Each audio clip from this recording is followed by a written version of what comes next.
Have you ever looked around and felt like some forms of cruelty are, well, a little too organized? Like they're not just random acts, but part of a system. Today, we're diving into some fascinating material that argues exactly that. We're going to pull apart what it calls an architecture of misery, a system that's built not just with rules and regulations, but with words themselves, all designed to create and justify suffering. All right, let's kick things off with this quote, because it just perfectly sets the mood. It's asking us to look at the structures all around us, not as neutral things, but as something artificial, something aggressive, something with intent. This is the central idea we're going to be playing with today. Cruelty as a deliberate construction, not just some accident of nature. So welcome to the tour of this infernal architecture. Our goal here is to deconstruct a system that seems to have one primary function: generating pain. And you know what the most important building material is? The mortar holding all these bricks of misery together? It's language. And that, right there, is the million-dollar question. I mean, we think of violence as something physical, right? A punch, a weapon. But this system, this architecture, relies on something much more subtle.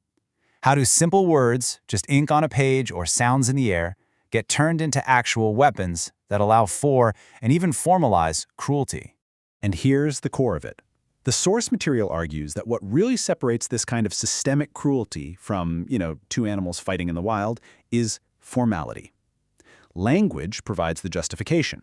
It gives the official, group-approved permission to inflict harm.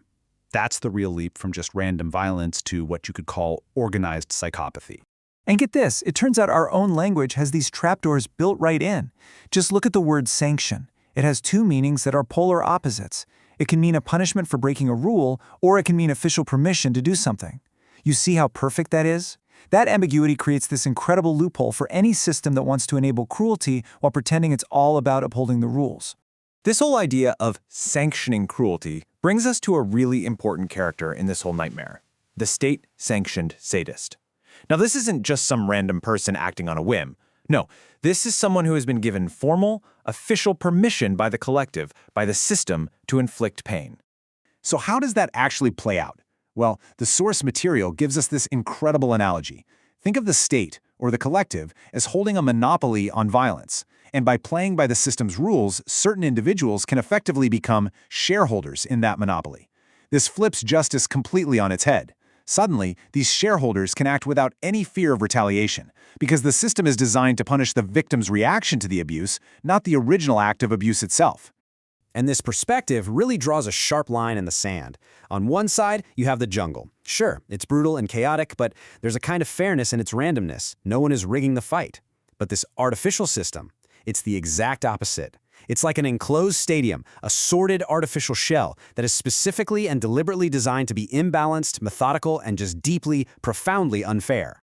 Okay, but why? What's the point of all this? Why would anyone build such a horrible structure? Well, the argument is that it's not just for chaos's sake, it's actually an engine, and it's designed to power something very specific, a self-feeding cycle where some people find joy directly from the misery of others. And this cycle is broken down into 4 pretty chilling steps for us. Step 1, the system makes it easy to inflict harm on someone vulnerable. Step 2, after enough prolonged trauma, the victim, as anyone would, eventually starts to unravel. But here's the truly diabolical part. Step 3, the system uses more words, more rules, more justifications to pull a complete reversal and blame the victim for their own breakdown. And that final step, step 4, it reinforces the whole thing, creating what the source calls a never-ending cycle of joy for the abuser, a joy literally powered by the misery they just created. And if you think it couldn't get any darker, there's an even deeper, more existential engine at work here. This quote suggests that the whole cycle is fueled by a really potent kind of envy. It's a systemic desire to destroy something you've lost and can never get back. It's the rage of the system against a past it can no longer have.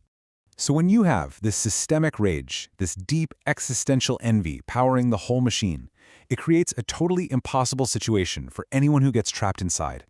Your choices start to shrink and shrink until you're left facing this fundamental, brutal crisis: kill or be killed. And this is where we get to the grim logic of the gladiator. Because when your only other option is a slow, agonizing defeat, a life of just taking it, of suffering day in and day out, then suddenly fighting to the death in an arena, well, that can start to look like the most rational choice on the table. it becomes a way to face the horror head-on, instead of just letting it slowly eat you alive. And this brings us to this absolutely profound thought from the gladiator. He points out that our ideals, these visions of perfection, they're mostly just illusions. But then he stops and thinks, what's the opposite of an ideal? Isn't it weird that we don't really have a common word for that?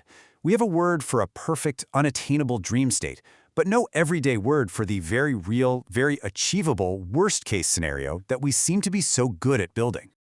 So that leaves us with one final, pretty unsettling question to chew on. If our stated ideals are often just a cover story, and the systems we're really building are this infernal architecture, then what's the real end goal? What is the name for that nadir, that lowest possible point that we seem to be constructing with such skill? And that's the thought I want to leave you with.